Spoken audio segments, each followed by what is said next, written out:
नमस्कार, मैं हूं हरिशंकर व्यास। सेंट्रल हॉल में आपका स्वागत है। सोशल मीडिया वरदान है या आफत है? इसका जवाब यदि प्रधानमंत्री नरेंद्र मोदी भी सोचे तो अब तय नहीं कर पाएंगे कि क्या कहें, इसलिए कि सोशल मीडिया ने उनकी चुनाव से पहले हवा बनाई और अब उसी से हवा भी बिगड़ रही है। तभी आश्चर्य नहीं जो इंटरनेट, दूरसंचार और सोशल मीडिया को लेकर केंद्र सरकार दुविधा में है। ईमेल, व्हाट्सएप संदेश, एसएमएस और ट्विटर, फेसबुक अकाउंट पर लोगों की निज आजादी को नियंत्रित करने की छटपटाहट बनी है। सोशल मीडिया में नरेंद्र मोदी और उनकी सरकार दोनों पर छींटाकशी मिलेगी तो मजाक भी मिलेगा। तभी सरकार ने सोशल मीडिया को काबू में करने के मकसद से एक नीति वक्तव्य बनाया था। इसमें प्रत्येक व्यक्ति को ईमेल, व्हाट्सएप संदेश, एसएमएस, ईमेल और ट्विटर अकाउंट की अपनी गतिविधि को कम से कम 90 दिन तक सुरक्षित रखने की हिदायत थी। नीति में सरकार को यह अधिकार दिया जा रहा था कि वह जब चाहे तब संदेश लेने देने वाले को तलब करे। सरकार जब भी पूछे उसे सब कुछ बताना होगा। ज्यों ही यह मसूदा आया, सोशल मीडिया में सरकार को ऐसी मार पड़ी कि 24 घंटे के भीतर सरकार को माफी मांगनी पड़ी, प्रस्ताव वापस लेना पड़ा। सो सवाल है कि सोशल मीडिया कैसे हैंडल हो। आज इस पर चर्चा है, मगर उससे पहले गपशप और खास सुर्खियां। शुरुआत सियासी गपशप से करते हैं।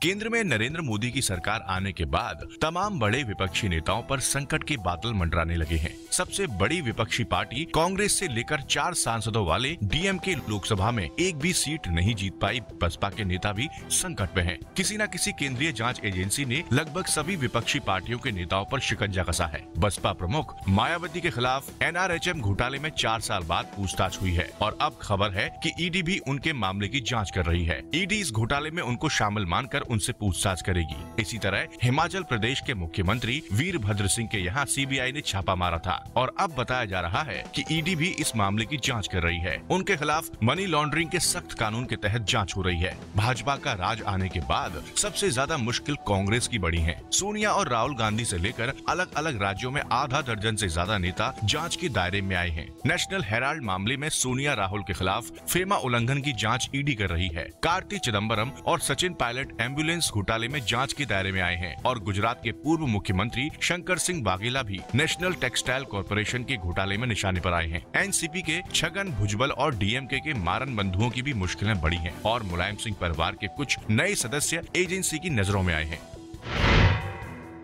प्रधानमंत्री नरेंद्र मोदी अपनी सरकार के बहुत कम ही मंत्रियों के कामकाज से खुश हैं। बताया जा रहा है कि कई हाई प्रोफाइल नेताओं को बड़ी उम्मीदों से अहम मंत्रालयों का जिम्मा दिया गया था, लेकिन वे मोदी की उम्मीदों पर खरे नहीं उतरे हैं। सो बिहार चुनाव के बाद ऐसे मंत्रियों की या तो छुट्टी होगी, नहीं तो दूसरे मंत्रालय में भेजा जाएगा। भाजपा के जानकार सूत्रों का कहना है कि प्रधानमंत्री अपने 2 मंत्रियों के कामकाज से बेहद संतुष्ट हैं। सड़क परिवहन और राजमार्ग मंत्री नितिन गडकरी की उन्होंने कई मंत्रियों की मौजूदगी में तारीफ की है। इसी तरह विदेश मंत्री सुषमा स्वराज के कामकाज से भी वे खुश हैं और संयुक्त राष्ट्र संघ में सुषमा के भाषण पर उन्होंने ट्वीट करके उनकी तारीफ की। तभी कहा जा रहा है कि गडकरी को एक और विभाग का जिम्मा मिल सकता है और सुषमा को ऐसे मंत्रालय में भेजा जा सकता है जहां उनके काम करने का स्कोप ज्यादा हो। जानकार सूत्रों के मुताबिक प्रधानमंत्री सुरेश प्रभु के कामकाज से संतुष्ट नहीं है, सो उनका मंत्रालय लेकर नितिन गडकरी को दिया जा सकता है। वे सड़क और रेल दोनों परिवहन संभाल सकते हैं। सुषमा स्वराज को मानव संसाधन मंत्री बनाने की चर्चा है और स्मृति ईरानी को सूचना व प्रसारण मंत्रालय में भेजा जा सकता है। सुरेश प्रभु की ही तरह दूसरे हाई प्रोफाइल नेता मनोहर पर्रिकर हैं, जिनका काम मोदी की उम्मीदों के मुताबिक नहीं रहा है, सो उनको भी बदले जाने की चर्चा है। चौधरी बीरेंद्र सिंह का भी विभाग बदल सकता है।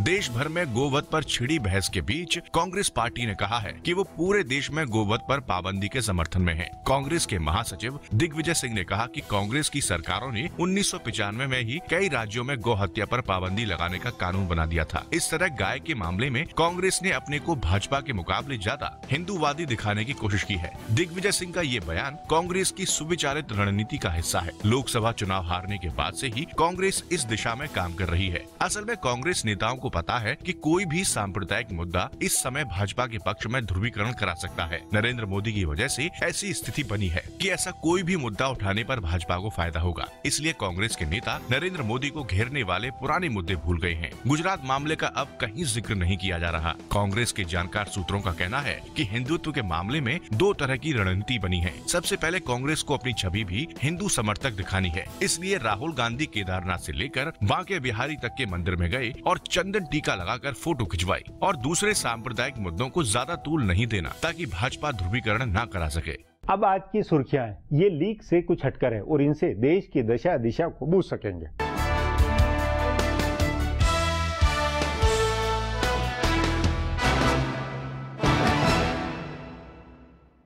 प्रधानमंत्री नरेंद्र मोदी और जर्मनी की चांसलर एंजेला मर्केल ने आज बेंगलुरु में इंडो जर्मन शिखर सम्मेलन में भाग लिया। मोदी मर्केल के बीच बातचीत में मेक इन इंडिया और डिजिटल इंडिया कार्यक्रम को मजबूत बनाने के लिए मैन्युफैक्चरिंग और सूचना प्रौद्योगिकी में तकनीक और नए आइडिया के रोल पर चर्चा हुई। प्रधानमंत्री मोदी ने कहा कि मैंने निवेशकों की लंबे समय से चली आ रही चिंताओं और बाधाओं को दूर करने के लिए निर्णायक कदम उठाए हैं और उम्मीद है कि जीएसटी 2016 में लागू कर दिया जाएगा। उन्होंने कहा कि चालू वित्त वर्ष में FDI 40% बढ़ा है और वैश्विक मंदी के इस दौर में भारत निवेश के लिए आकर्षक केंद्र है। मोदी ने कहा कि बौद्धिक संपदा अधिकार के लिए एक व्यापक राष्ट्रीय नीति तैयार की जा रही है और ये प्रगतिशील और भविष्योन्मुखी होगी। उन्होंने कहा कि भारत सही दिशा में आगे बढ़ रहा है, लेकिन इसी से संतुष्ट नहीं रह सकते। हम कारोबार के लिए अनुकूल माहौल तैयार करने के लिए प्रतिबद्ध हैं। जर्मनी की चांसलर एंजेला मर्केल ने भारतीय उद्योगपतियों को जर्मनी में निवेश के लिए आमंत्रित करते हुए कहा कि जर्मनी में निवेश के लिए भारतीयों का स्वागत है। मर्केल ने कहा कि दोनों देशों में विकास को लेकर डिजिटलाइजेशन, इंफ्रास्ट्रक्चर और एनर्जी के क्षेत्र में कई सुनहरे अवसर हैं।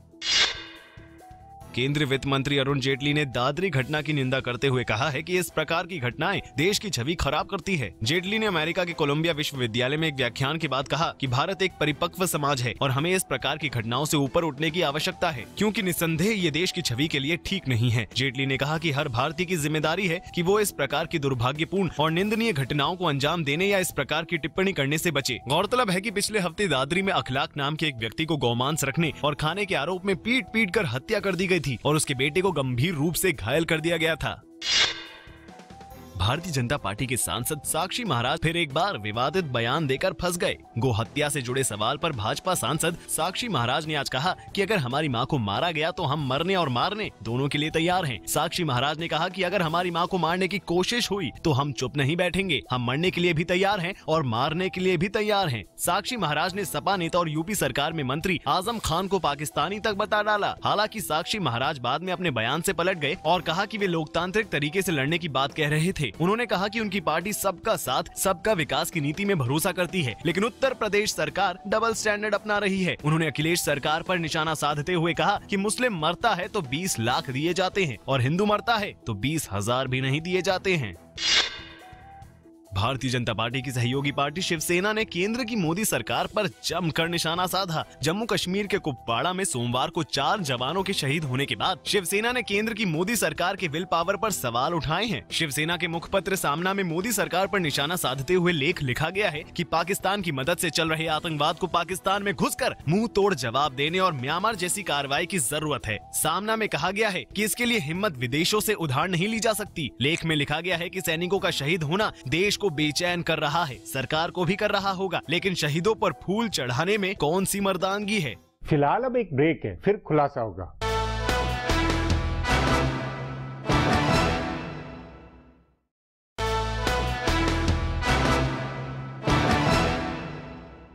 राजनीतिक जमात और सरकारों की आज एक बड़ी समस्या सोशल मीडिया है। मोदी सरकार इसकी ज्यादा मारी हुई है। एक वक्त सोशल मीडिया ने ही नरेंद्र मोदी की हवा बनाई थी। अब यदि वही मीडिया उनकी हवा बिगाड़े, अच्छे दिन का मजाक उड़ाए, तो उसे काबू में करने की सोच अनिवार्यता बनेगी। इस पर आगे चर्चा करें, उससे पहले देखें मेरा ये खुलासा।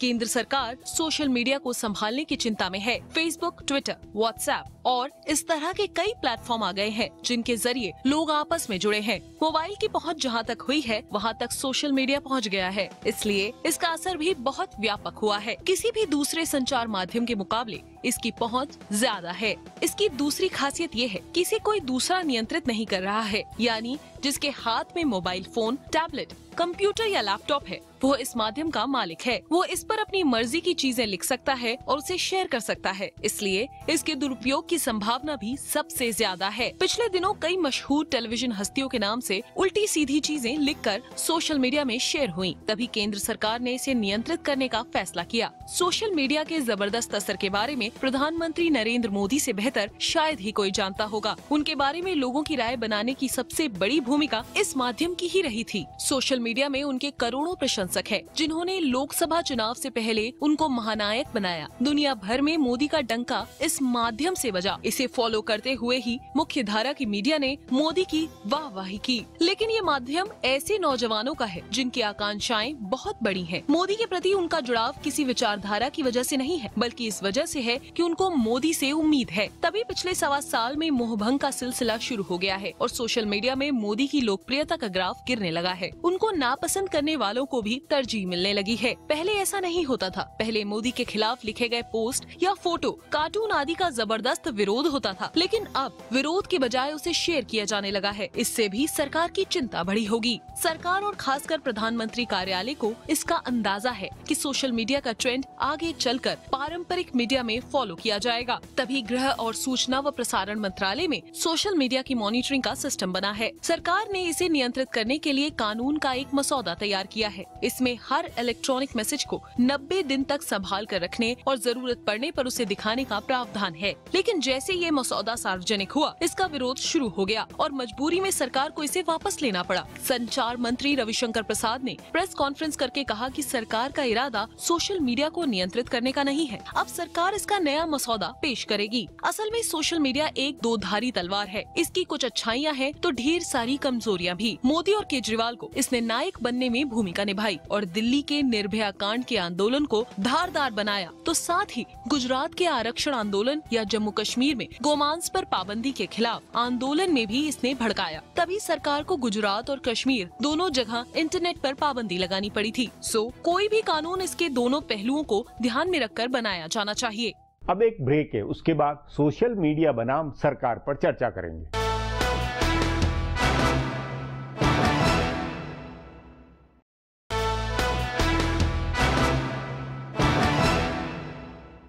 लोकतंत्र में अभिव्यक्ति की आजादी पर नियंत्रण संभव नहीं है।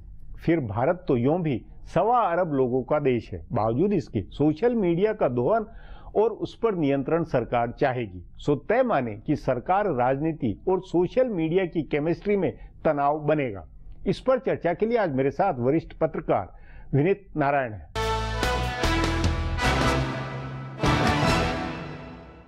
विनीत जी, क्या अब ये लगता नहीं है कि सोशल मीडिया दुधारी तलवार बनी गई है और इसमें मोदी सरकार ही ज्यादा उलझती हुई लगती, तभी उपाय हो रहे हैं कि कैसे इसको हैंडल किया जाए? देखिए, मोदी जी की सफलता के पीछे सोशल मीडिया का बहुत बड़ा हाथ रहा है, इसको कोई डिनाई नहीं करेगा। और जिस इंटेलिजेंटली और जिस मेथोडिकली और जिस व्यावसायिक तरीके से मोदी जी ने पूरी टीम लगाकर बेंगलोर में, अहमदाबाद, कहाँ सब आईटी के लड़के लगे थे कई साल से, और जो कैप्चर किया पूरा इमेजिनेशन इलेक्टोरेट का और विक्ट्री मिली, तो इसलिए उनको इसकी स्ट्रेंथ पता है। और हमारे अरविंद केजरीवाल, जो अन्ना हजारे का जितना आंदोलन था वो सारा ट्विटर, फेसबुक और सोशल मीडिया पे था। अभी ये जो मेमन की फांसी की बात आई, अब इसमें डिबेट करने की कोशिश की गई कि फांसी गलत हो रही है, जो कि एक सही डिबेट नहीं थी। अच्छी बात ये हुई कि गृह मंत्रालय ने ऑब्जर्वर बिठाए, डेटा एनालाइज किया, उन कंपनियों से डेटा मांगा और निकल के ये आया कि मात्र 10% लोग फांसी के खिलाफ है, 90% लोग फांसी के फेवर में। अब इन्हीं बातों को देखते हुए अगर मान लीजिए कोई राष्ट्र के हित का मुद्दा है, कोई पर्यावरण का मुद्दा है, कोई सीमाओं से सुरक्षा, ऐसे मुद्दे पर डिबेट हो और उस डिबेट से जनता जागृत हो, ये तो हुई इसकी अच्छी बात, अच्छी है। लेकिन इसका एक भस्मासुर नेचर भी है। या मेमन को आप फांसी दे रहे हैं और एक गलत मैसेज चला जाए कि साहब ये गलत हो रही है और सरकार प्रेशर में आ जाए या सुप्रीम कोर्ट प्रेशर में आ जाए, गलत जजमेंट दे पड़े। आपने खबर पढ़ी होगी कि सीबीआई डायरेक्टर और नंबर 2 की फोन को क्लोन करके किसी ने दूसरी जगह फोन कर डाले। अब ये जो सोशल मीडिया का दुरुपयोग है कि आप इंटरनेट से सॉफ्टवेयर डाउनलोड करके किसी का नंबर कॉपी करके और उस कॉपी से दूसरी जगह, नहीं, ये सब है बातें, ये सब है, लेकिन ये कोई भारत संदर्भ वाली नहीं है, पूरी दुनिया के अंदर है। दुनिया में सोशल मीडिया जैसा है वैसा है, उसको आप कोई रोक नहीं सकते। पर हमारे यहाँ जो नीतिगत ड्राफ्ट बनाया, नहीं, वो तो या तो फिर पूरा ही तानाशाही वाला मामला हो, पर एक लोकतांत्रिक जो जीवंत लोकतंत्र है उसमें तो ये संभव नहीं है।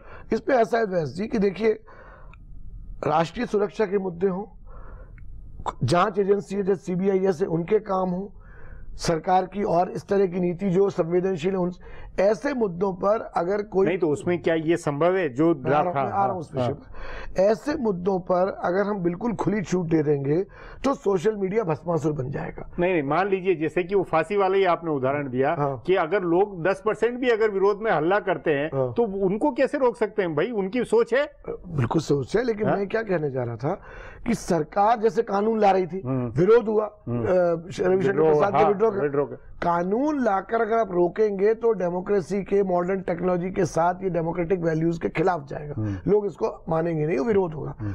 लेकिन जो कंपनियां हैं वो आज भी मॉडरेटर रखती हैं। आज आप देखिए हजारों कंपनियां हैं, ठीक है, छोटी मोटी की बात नहीं कर रहा, वो बड़ी कंपनियों के मॉडरेटर्स हैं और वो सब स्टैंडर्ड मटेरियल को जाने से फिल्टर करते हैं। तो सरकार का एक कानून कहिए या पॉलिसी कहिए या इन लोगों के साथ अंडरस्टैंडिंग कहिए या एक देश में माहौल बने कि साहब आप इन मुद्दों पर खुली छूट से बहस नहीं करने देंगे मॉडरेटर। यानी ये ठीक वैसी बात है, आपको ध्यान होगा जब टेलीविजन शुरू हुआ, प्राइवेट टेलीविजन चैनल्स आए और ये बात आई कि साहब कुछ भी दिखा देंगे और तो आया कि साहब सरकार को सेंसरशिप अलाउ करो। पहला तो विरोध मैंने किया था, दिल्ली हाईकोर्ट में मुकदमा दायर किया कि न्यूज के कैसे सेंसर करोगे। बाद में वो सारे टीवी चैनलों के मालिक इकट्ठे हो गए और सबने इसका विरोध किया।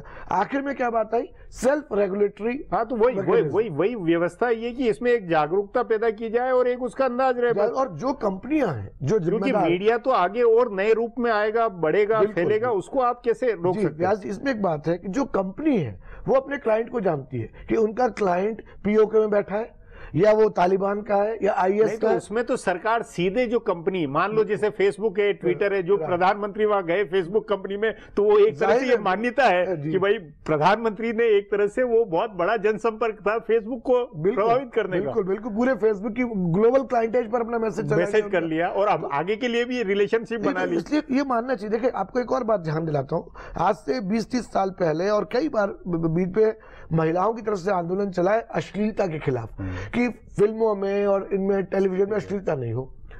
कुल मिला के क्या बात निकली, समाज में इतनी मैच्योरिटी है कि वो एक सीमा तक अश्लीलता बर्दाश्त करता है, उसके बाद रिजेक्ट करता है। आपको उदाहरण देना चाहूंगा कि प्ले बॉय एम्पायर और ये जो था अपना डिज्नी, दोनों एम्पायर अमेरिका में साथ खड़े। डिज्नी सरवाइव कर गया और प्ले बॉय डाउन हो गया, खत्म हो गया। आपको याद होगा व्यास जी, जब 90s में हम लोग विदेश जाते थे तो हवाई अड्डों में सेक्स शॉप्स होती थी और पार्लर्स होते, खासकर एम्स्टर्डम में, पेरिस में, लंदन में, मैनहट्टन में। लेकिन आज वो ढूंढने से नहीं मिलते। मैं आपको बताऊं, कहने में अटपटा लगेगा, मैं मैनहट्टन में देखता फिरा कि ये पहले इतने सारे बोर्ड होते थे। हाँ, तो वो लोगों के साथ में अपने आप सारी चीजें खत्म हो गई। अगर इस तरह की बात सोशल मीडिया को लोग दुरुपयोग करेंगे और लगेगा ये गलत, जैसे उदाहरण के तौर पर अभी पिछले दिनों एक व्हाट्सएप पे फोटो क्लिप आया कि सब कालका जी के मंदिर में जाने वाली ट्रॉली में आग लग गई और सब यात्री मर गए। ऐसे सेंसेशन रोज आते हैं और गलत खबर थी, ऐसा कहीं नहीं हुआ कालका जी में। तो इस तरह का जो रिस्पॉन्सिबल बिहेवियर लोग करेंगे, चाहे वो छोटी कंपनियों के क्लाइंट हो चाहे समझदार, तो जनता उसको फिर विश्वास खत्म हो जाएगा, उसकी क्रेडिबिलिटी खत्म हो जाएगी। तो इसलिए कुल मिलाकर लब्बो लुआब ये कि ये भले इस मोदी सरकार को भी इस मामले में मतलब सोशल मीडिया को सोशल मीडिया के हाल पे ही छोड़ना पड़ेगा। एक तो अवेयरनेस बिल्टअप करें और बताएं कि सही क्या है गलत क्या। जैसे आप देखिए, आप लाल बत्ती हरी बत्ती पीली होती है, आपसे कहा जाता है कि तंबाकू खाने से कैंसर होता है, और आपके उदाहरण है कि भारत के शक्तिशाली संपन्न राजनेता शरद पवार जैसे लोगों ने देखा किस तरह उनके गाल का अब उसको देखने के बाद भी कोई तंबाकू खा रहा है तो उसकी मूर्खता है। तो सरकार को इस तरह का अवेयरनेस कैंपेन चलाना चाहिए कि लोग रेस्ट्रेंड यूज करें, हेल्दी यूज करें, और कंपनियों को मॉडरेटर रखने चाहिए जो सब स्टैंडर्ड मटेरियल को प्रमोट ना करें। जी विनीत जी, बातचीत को यही समाप्त करेंगे। प्रोग्राम में आने के लिए बहुत बहुत धन्यवाद। हमारा प्रोग्राम अब यहीं खत्म होता है। आग्रह है कि प्रोग्राम पर अपनी राय hsvyas@nayaindia.com पर ईमेल करके बताएं या hsvyas@twitter पर जाहिर करें।